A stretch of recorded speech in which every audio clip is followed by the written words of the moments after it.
Hello friends, welcome to கதம்ப சமையல். இன்றைக்கி நம்ம சமையலில் புதினா துவையல் எப்படி பண்ணுறதுன்னு பார்க்க போகிறோம். இந்த துவையல் 2 மாதம் வரைக்கும் கூட நீங்கள் ஸ்டோர் பண்ணி கொஞ்சம் கொஞ்சமாக தாளித்து சாப்பிட்டுக்கலாம். இது கெட்டு போகாத மாதிரி நம்ம செய்ய போகிறோம். அதுவும் இல்லாமல் நல்லா உரப்பாக சாப்பிட்ணுன்னு நினைக்கிறவங்களுக்கு இந்த ரெசிபி ரொம்பவே ஹெல்ப்ஃபுல்லாக இருக்கும். வாங்க இது எப்படி பண்ணுறதுன்னு பார்க்கலாம். இது பண்ணுறதுக்கு நான் ஒரு கடாய் வச்சுருக்கேன். அதில் 4 இல்லை 5 டீஸ்பூன் எண்ணெய் நல்லெண்ணெய் சேர்த்துக்கோங்க, அப்போ தான் நல்லாயிருக்கும். அதில் ஒரு பெரிய எலுமிச்சம்பழம் அளவுக்கு புளி நம்ம எண்ணெயில் தான் போட்டு வதக்க போகிறோம். ஒரு சிலர் என்ன பண்ணுவாங்கன்னாக்கா, அந்த புதினா போட்டு அரைக்கும் போது அதில் போட்டு அரைச்சி அதுக்கப்புறம் தாளிப்பாங்க. அந்த மாதிரி பண்ணுறது பார்த்திங்கன்னா எப்பயுமே அந்த புளியோட ராஸ்மெல் இருந்துகிட்டே இருக்க மாதிரி இருக்குங்க. அதனால தான் ஃபஸ்ட்டு நம்ம புளி என்ன பண்ணிடணும், எண்ணெயில் போட்டு கொஞ்சம் லைட்டாக ரோஸ்ட் பண்ணிக்கணும். எண்ணெயில் லைட்டாக வதக்கிட்டு அப்புறம் நம்ம செஞ்சோன்னா அந்த புளியோட வாசனையே தெரியாது, ரொம்பவே டேஸ்ட்டாக இருக்கும். அது இல்லாமல் அவ்வளோ ஈஸியாக கெட்டு போகாது, ரொம்ப நாளைக்கு நீங்கள் வச்சு ஸ்டோர் பண்ணி சாப்பிட்லாம். அதுக்காக தான் நம்ம ஃபஸ்ட்டு புளியை போட்டு லைட்டாக வதக்கிக்கிறோம். நான் 2 கட்டு புதினா எடுத்திருக்கேன். அதனால் ஒரு பெரிய எலுமிச்சம்பழம் சைஸ் அளவுக்கு புளி எடுத்திருக்கேன். நீங்கள் எப்படி எடுத்துக்கிறீங்களோ அதுக்கேற்ற மாதிரி நீங்கள் சேர்த்துக்கோங்க. இது கூடவே 15லேருந்து 20 போல் வரமிளகா, அதையும் போட்டு தாளிச்சிக்கலாம்.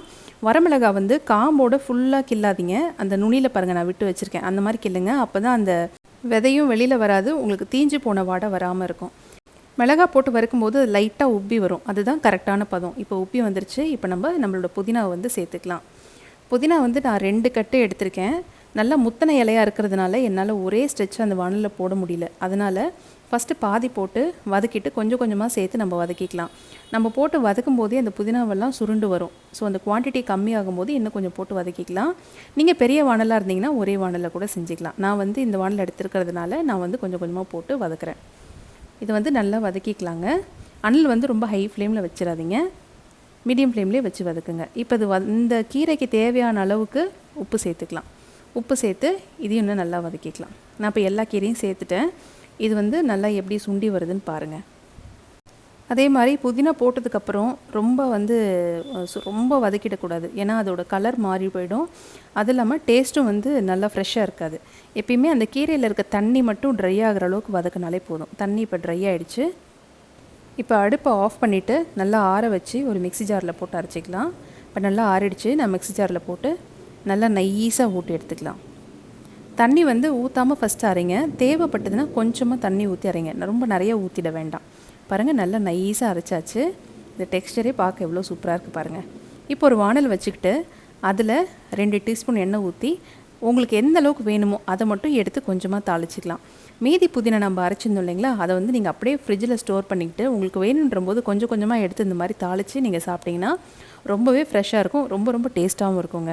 இது நீங்கள் ட்ராவல் பண்ணும்போது இல்லை எந்த டிஷ் வச்சுக்கிட்டாலும் இது சைடில் கொஞ்சம் வச்சு தொட்டிட்டு சாப்பிட்டிங்கன்னா ரொம்பவே நல்லாயிருக்கும். இப்போ எண்ணெய் ஊற்றி நம்ம தாளிக்கும் போது இது ஒரு 2 நிமிஷம் தாங்க ஆகும். ஜஸ்ட்டு ஒரு 2 நிமிஷத்தில் எண்ணெயெல்லாம் தனியாக பிரிஞ்சு டக்குன்னு ரெடி ஆகிடும். ஏன்னா ஏற்கனவே நம்ம வதக்கி அரைச்சிருக்கிறதுனால இது ரொம்ப நேரம் டைம் எடுக்காது. நம்ம முக்கியமாக இதில் தேங்காவெல்லாம் போடாமல் செய்கிறதுனால இது நம்மளால் ரொம்ப நாளைக்கு ஸ்டோர் பண்ணி வச்சு சாப்பிட முடியும். இது நல்ல ஒரு ஏர்டைட் கண்டெய்னரில் போட்டு ஃப்ரிட்ஜில் வச்சுட்டிங்கனாக்கா கொஞ்சம் கொஞ்சமாக எடுத்து தாளிச்சிக்கலாங்க. அவ்வளோதான் பாருங்கள், நல்லா சுருண்டு வந்துருச்சு. இப்போ தனித்தனியாக எண்ணெய் பிரியிற அளவுக்கு நல்லா வதங்கிடுச்சு.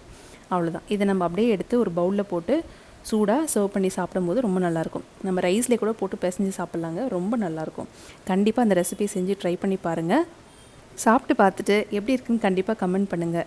இது வரைக்கும் இந்த சேனல் சப்ஸ்கிரைப் பண்ணாதவங்க சப்ஸ்கிரைப் பண்ணிக்கோங்க. இன்னொரு நல்ல ரெசிபியில் உங்களை மீட் பண்ணுறேன். தேங்க்யூ.